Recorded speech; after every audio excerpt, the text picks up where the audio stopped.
Now, hear me out. I think darts as we know it is starting to change. Now, not only do I mean darts in regards to the systems with the PDCs, the ADCs, the vaults, the development tools, the Super Series, everything that goes at the top end. I think this is filtering down to the bottom end of darts as well, the grassroots level. Gone of the days when you can just go into a pub now and find a dartboard almost in every single venue. A couple of reasons, I believe, for this. One, I think comes down to the pubs going more micro pubs to get smaller venues or better rates in regards to the facilities, but also they're going down the more the family and the food orientated sort of venues since Weatherspoons and companies like that sort of hit the ground and removed darts and games from most of their traditional venues. The other thing as well, you've got to think finances. Dartboards now are becoming very expensive, the equipment's becoming expensive, and you've got to keep refreshing that equipment with no real return other than the secondary hand sale of drinks and snacks, for example. Now, if you have a pool table, you'll pay to play. If you have a table football table, you'll pay to play. And now I'm starting to see darts move more towards this direction, whether that's more within the steel tip sort of genre or moving more towards electronic. Not only do we see a change within the sport regards to sort of behaviours and how darts is now being perceived and the change as it moves away from the pubs and more into sports halls, I think as well we've also got to look at the sort of convenience factor here that is an element as well in regards to the world turning more convenient. You know, you want a takeaway, just get an app and it turns up. You don't have to go get the yellow pages anymore. Show my age, aren't I? Yellow pages to phone the Chinese. It actually phoned a takeaway.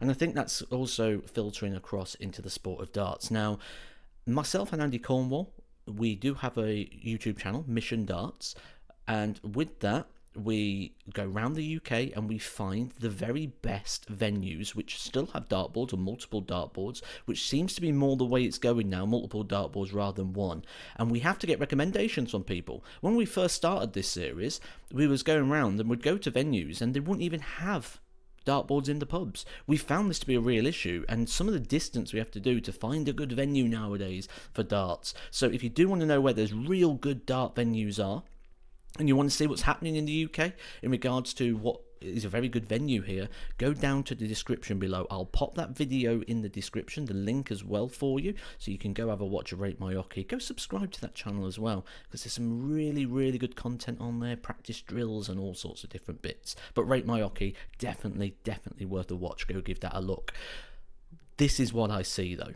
I recently went to Skegness. I was sat in the Empire, which is an arcade. Above the arcade is like a sports bar. They have loads of TVs on showing all the different sports, which is fantastic. Love going there. Amazing food, one of my favourite places to go. They have pool tables, bowling, everything else that you could imagine at the top of this for a great family location. They now have darts, but it is the same sort of system, this interactive darts, this computerised darts. The convenience. Now you pay per lane, which is only a couple of quid an hour per person, which is good value, but this is how I see it going. Now, there's multiple reasons. One, I've said already, the games, because it self-marks. It's set up with cameras, and there are systems within the board setup that do just sort of do it for you. They'll add it up for you, they'll take it away, so you don't have to do the maths. So gone are the days of standing at the chalkboard trying to work out the scores, work out what's left, work out how to do it. The computer, the TV screen will do it all for you, and the cameras pick up every single dart. I think this level of convenience is what is appealing at the moment in the modern world, modern generation as such. Now, not only that, if you don't want to play 501, a lot of people have sort of predetermined expectations, like I need to be going out in X amount of darts, or what is a good score. We know a 180 is a good score, but what's a good score in alternate games?